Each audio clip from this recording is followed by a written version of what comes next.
Dive into the flavors of the Mediterranean with our twist on the classic Caesar salad. Thanks for tuning in to the French Kiss Cook.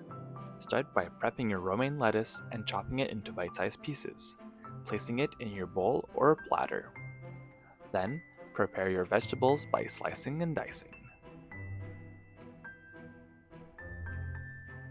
Place them on top of your bed of lettuce,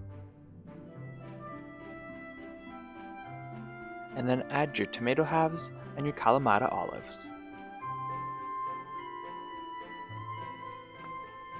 To make the dressing, combine in a bowl your mayonnaise, Greek yogurt, oregano, Dijon, balsamic vinegar, give it a whisk, then add your lemon juice and salt.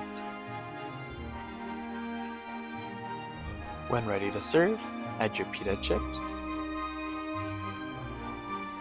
Then drizzle the dressing on top of the salad and cover it in grated Parmesan cheese. If you want to add some protein and make it a meal, you're more than welcome to add a grilled chicken breast.